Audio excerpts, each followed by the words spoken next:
Blood groups. देखो हमारे दो टाइप के ब्लड ग्रुपिंग सिस्टम होते हैं, एक है एबीओ जैसे हम बोलते हैं कि ए ब्लड ग्रुप है, बी ब्लड ग्रुप है, वैसे एबीओ, और सेकंड होता है आरएच। आरएच मतलब पॉजिटिव या नेगेटिव वाला।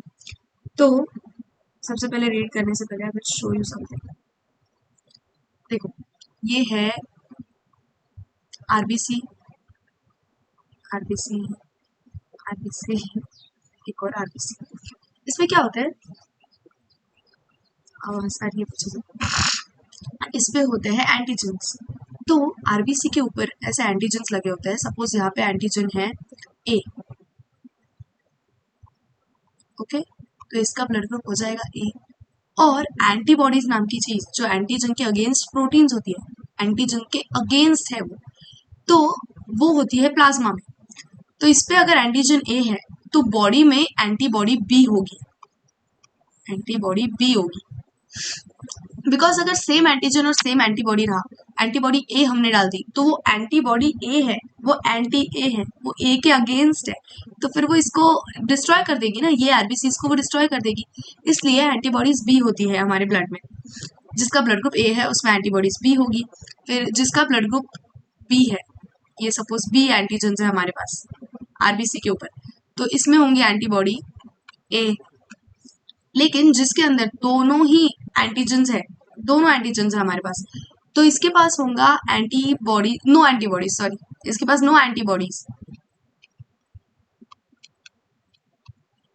अगर इसके पास एंटीबॉडीज दे दी तो अगर ए एंटीबॉडी दी तो वो ए को अटैक कर देगी, बी दी तो बी को अटैक कर देगी, तो कैसे भी आरबीसी तो डिस्ट्रक्ट हो ही जाएगा। इसलिए इसके पास नो एंटीबॉडीज होती है। और फिर हाँ, और ये है ओ ब्लड ग्रुप, ओके, ये है ए बी ब्लड ग्रुप, और ये है ओ ब्लड ग्रुप जिसके पास कोई भी एंटीजेंस होते नहीं हैं और दोनों एंटीबॉडीज होती है, एंटी ए और बी, ओके, इसके पास दोनों एंटीबॉडीज होती है। अभी हमें देखना है ब्लड का, ब्लड कैसे ट्रांसफ्यूजन होता है। देखो एक इंसान है, ये है हमारा इंसान, उसे मोटी बॉडी चाहिए, इसका ब्लड ग्रुप है ए, ओके, तो ए के पास एंटीजन कौन सा होगा, antigen A and antibody, anti मतलब एंटीबॉडी बी, समझी बात। तो अभी इसको ब्लड देना है, ये बड़ा सैड है, इसके पास खून की कमी हो गई है तो इसको ब्लड देना है। तो इसको हमने सपोज चढ़ाया ए ब्लड ग्रुप, ए ब्लड ग्रुप चढ़ाया, तो ए ब्लड ग्रुप में क्या होगा, यहाँ पे होंगे एंटीजन ए, एंटीबॉडी बी, तो ये ब्लड ग्रुप ठीक है, इसको चल जाएगा ये वाला ब्लड ग्रुप, बिकॉज एंटीजन ए है, एंटीबॉडी बी है, यहाँ पे डिस्ट्रक्शन किसी का भी नहीं हो रहा है, नॉर्मल सारी चीजें चल रही है। लेकिन इसको अगर हमने चढ़ा दिया ब्लड ग्रुप बी, तो इसमें होंगे एंटीजन बी एंड एंटीबॉडी ए। अभी प्रॉब्लम कहाँ होती है, बहुत लोगों को ये नहीं समझ में आता है कि ये ब्लड ट्रांसफ्यूजन में मेनली हो क्या रहा है, कौन किसको अटैक करता है। ये हमने चढ़ा दिया, अब इस इंसान की बॉडी में हो गया है एंटीजन ए और यहाँ पे बी, दोनों एंटीजन हो गए, और एंटीबॉडी, एंटीबॉडी ए और बी दोनों हो गई, मतलब ये इसकी ओरिजिनली थी बी, ओके, और हमने ये चढ़ा दिया ए। तो प्रॉब्लम क्या होती है, देखो अभी इसकी जो एंटीबॉडीज है, हमने चढ़ाया है 300 ml खून, 300 200 कितना भी, हमने इतना कम खून चढ़ाया है, और इसकी बॉडी के पास पूरा बहुत ज्यादा ब्लड है ऑलरेडी, खुद का तो ब्लड होगा ही ना, तो खुद का ब्लड ज्यादा है, हमने जो चढ़ाया ब्लड वो थोड़ा सा होता है एक्स्ट्रा ब्लड, तो हमारी जो एंटीबॉडीज ए जा रही है वो कम अमाउंट में जा रही है, तो वो डाइल्यूट हो जाती है, ये बहुत कम अमाउंट में जा रही है, तो ये जाके एंटीजन ए को डिस्ट्रॉय नहीं करेगी। ये एंटीबॉडीज, रुको यहाँ पे लिख देती हूँ मैं, एंटी बी, हाँ, तो ये जो एंटीबॉडीज है ये वाली ए को जाके अटैक नहीं करेगी, एक्सटर्नल ब्लड की, सुनो ध्यान से सुनो, एक्सटर्नल ब्लड से जो हम एंटीबॉडीज जाती है वो कभी भी एंटीजन, होस्ट के एंटीजन को अटैक नहीं करती है। प्रॉब्लम कहाँ क्रिएट होगा बताए, ये जो इसके एंटीबॉडीज है ओरिजिनली हमारे पास जो एंटीबॉडीज है वो जाके उसके एंटीजन्स को अटैक कर देगी। समझी बात?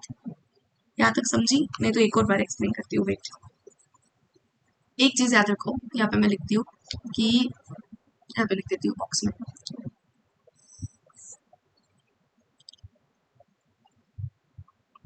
एक्सटर्नल एंटीबॉडीज होस्ट के एंटीजन पे अटैक हो गया, अटैक नहीं करती है।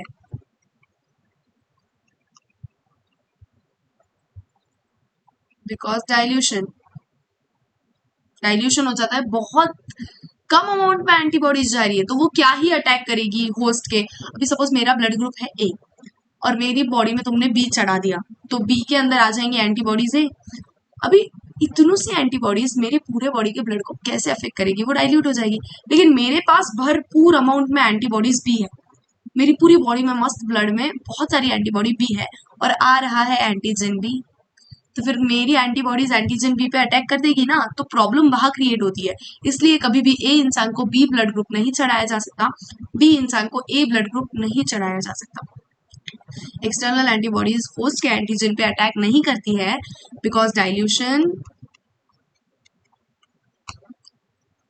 होस्ट की एंटीबॉडीज एक्सटर्नल ब्लड के एंटीजन पे अटैक करती है।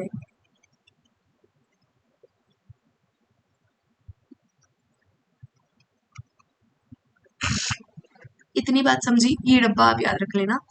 तो अभी हमने इसको दूसरा ब्लड चढ़ाया, इसको हम ए चढ़ा सकते हैं, ए दे दिया तो ये खुश हो जाएगा, मतलब ए ब्लड ग्रुप चलेगा। फिर और कौन डोनेट कर सकता है ब्लड? हमने सुना है कि ओ जो है वो यूनिवर्सल डोनर है, तो अभी ये अंडरस्टैंड करो क्यों। ओ के अंदर क्या है? एंटीजन तो है ही नहीं, नो एंटीजन, एंटीबॉडी है ए एंड बी दोनों। अभी बताओ मैं ये ओ ब्लड ग्रुप इसको चढ़ा सकती हूँ या नहीं? मैं ओ ब्लड ग्रुप इसको चढ़ा सकती हूँ बिकॉज मेरे पास देखो यहाँ पे जो एंटीबॉडी ए एंड बी है ये मेरे ब्लड ग्रुप में जाएंगी, लेकिन ये कम अमाउंट में है, तो क्या हो जाएगा? यहाँ पे मैंने बताया डाइल्यूशन हो जाएगा, तो ये एंटीबॉडीज मेरे एंटीजन ए को अटैक नहीं करेगी और मेरी एंटीबॉडी भी है, तो वो एंटीजन को अटैक करने वाली थी लेकिन एंटीजन है ही नहीं, तो इसलिए ओ ब्लड ग्रुप सबको चलता है। ओ ब्लड ग्रुप सबको चलता है बिकॉज एक्सटर्नल एंटीबॉडी कभी भी होस्ट के एंटीजन को अटैक नहीं करती है। प्रॉब्लम क्रिएट होता है होस्ट की एंटीबॉडी एक्सटर्नल एंटीजन को अटैक करती है। माय गॉड, मैं इतनी बार रिपीट कर चुकी हूँ, अभी अगर नहीं समझा तो फिर से बैक जाके देखो मैं कितनी बार बोलूँ। हाँ, तो इस रीजन इसको बोलते हैं ABO blood grouping system. ABO grouping is based on presence of two surface antigen chemicals that can induce immune response. ये आप रीड कर लेना, देयर इज नथिंग मोर। और देखो सेम ब्लड सेम एंटीजन और एंटीबॉडी एक ब्लड में आ गए तो हो जाती है प्रॉब्लम्स ऑफ क्लम्पिंग, आरबीसी का डिस्ट्रक्शन, द डोनर्स कंपैटिबिलिटी। देखो कौन कौन डोनेट कर सकता है। ब्लड ग्रुप ए को एंटीजन ए होगा तो एंटीबॉडी बी होगी, तो इसको डोनेट कौन कर सकता है? ए एंड ओ। हमने अभी भी देखा ओ यूनिवर्सल डोनर क्यों बन के बैठा है। फिर बी को B antigen A antibody B और ओ कर सकता है।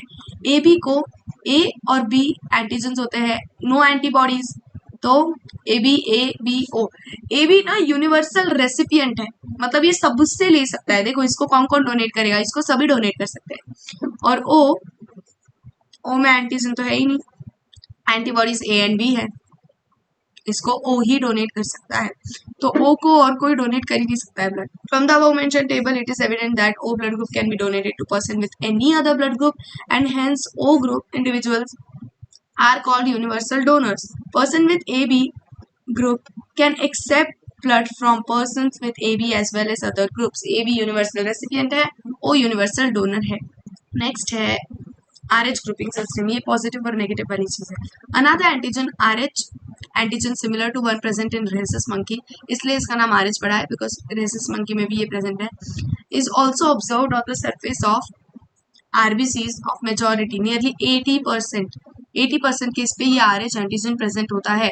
जिसके भी पास प्रेजेंट है उसको हम RH पॉजिटिव बोलते हैं. मतलब 80% लोग पॉजिटिव है, बाकी रेयर लोग होते हैं नेगेटिव.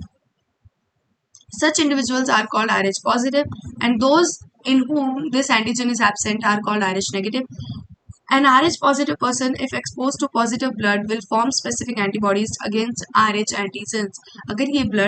अगर ब्लड एक दूसरे से इंट्रोड्यूस किया RH पॉजिटिव नेगेटिव पर्सन का पॉजिटिव पर्सन से, मतलब एक नेगेटिव इंसान है, ओके, इसके पास कोई भी एंटीजन नहीं है, ये RH नेगेटिव है, इसमें हमने थोड़ा सा RH पॉजिटिव का ब्लड डाल दिया, तो अभी एंटीजन्स आ गए, फिर बॉडी प्रोड्यूस करेगी एंटीबॉडीज, तो इसलिए प्रॉब्लम क्रिएट होती है. अब हम आगे पढ़ेंगे भी वो इरिथ्रोब्लास्टोसिस फीटलिस, ये भी मैं पूरा एक्सप्लेन करूंगी आपको. Therefore, RH group should be matched before transfusion. तो ये भी मैच करना जरूरी है, जैसे ABO मैच करना जरूरी है कि किसका किसको दें, वैसे ये भी मैच करना जरूरी है.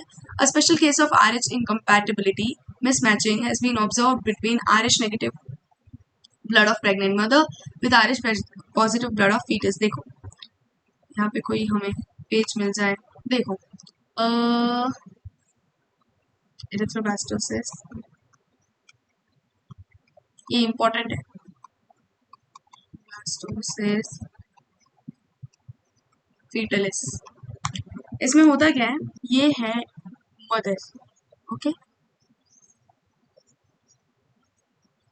ये है मदर, ये अर्थवर्म दिख रहा है ऐसा खड़ा हुआ.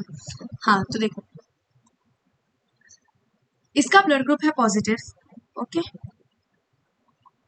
सॉरी इसका ब्लड ग्रुप है नेगेटिव, इसका ब्लड ग्रुप है नेगेटिव, तो इसके पास कोई भी RH एंटीजन है ही नहीं. तो RH नाम की जो चीज है उसका कुछ भी नहीं है इसके पास, no antigen no antibody, she is negative. लेकिन इसका जो बेबी है वो है पॉजिटिव, बेबी का ब्लड ग्रुप पॉजिटिव है. तो प्रॉब्लम क्या होती है पता है, this is first pregnancy, okay, first pregnancy, तो प्रॉब्लम क्या होगी, नॉर्मली तो ब्लड ट्रांसफर नहीं होता है, बट जब बेबी बॉर्न होगा और जब बेबी का बर्थ होता है डिलीवरी के टाइम पे थोड़ा सा ब्लड मिक्स हो जाता है, थोड़ा सा ब्लड मिक्स होता है, तो मदर की बॉडी में थोड़ा सा बेबी का ब्लड चले गया. तो अभी ये जो मदर है इसके पास अभी तक तो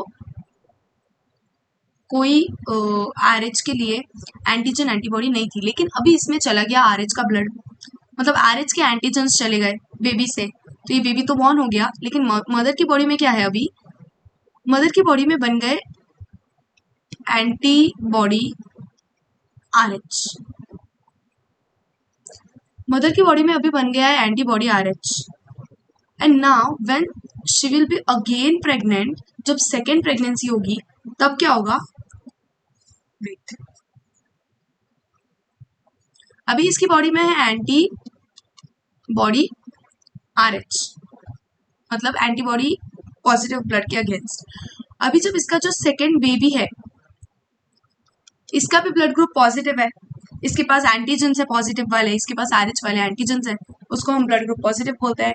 तो डिलीवरी के टाइम जब फिर से ब्लड मिक्स होगा, सेकेंड बेबी के डिलीवरी के टाइम जब फिर से ब्लड मिक्स होगा, तो एंटीबॉडीज RH जो मदर की बॉडी में ऑलरेडी बन रखी है वो चली जाएंगी बेबी की बॉडी में, और बेबी के पास ऑलरेडी वो ब्लड है RH पॉजिटिव वाला ब्लड, और RH के अगेंस्ट एंटीबॉडीज चल जाएगी, तो इससे बेबी की हो जाएगी डेथ, इससे बेबी की डेथ हो जाती है. तो इसलिए इसको बोलते हैं इरिथ्रोब्लास्टोसिस फीटलिस.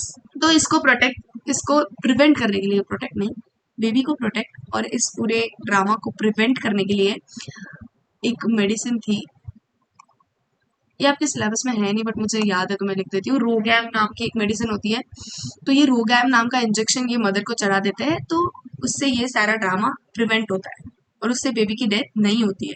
तो यही था पूरा. Now we will read. RH antigens of fetus do not get exposed to RH negative blood of mother in the first pregnancy, as two bloods are well separated by placenta. However, during delivery of the first child, there is possibility of exposure of maternal blood to small amounts of RH positive blood from fetus. अब fetus का RH positive blood मम्मा के blood में mix होगा तो मम्मा की body तो antibodies create कर लेगी, तो वो बना लेती है एंटीबॉडीज। फिर सेकंड बेबी के टाइम जब ब्लड मिक्स होता है तो ये एंटीबॉडीज उधर जाके फिर फाइट होती है और फिर बेबी की डेथ हो जाती है। In such cases the mother starts preparing antibodies against RH antigen in her blood. In case of her subsequent pregnancy, the RH antibodies of mother, RH negative, can leak into blood of fetus and destroy fetal RBCs. fetus की RBCs destroy हो जाएगी, इसलिए baby की death होती है। This could be fatal to fetus or could cause severe anemia and jaundice to the baby. This condition is called erythroblastosis fetalis. This can be avoided by administering RH negative antibodies to mother immediately after delivery of first child. जैसे ही baby की delivery होती है वो जो रोगिया injection होता है उसमें anti RH होती है, एंटीबॉडीज RH, तो वो चढ़ा देते हैं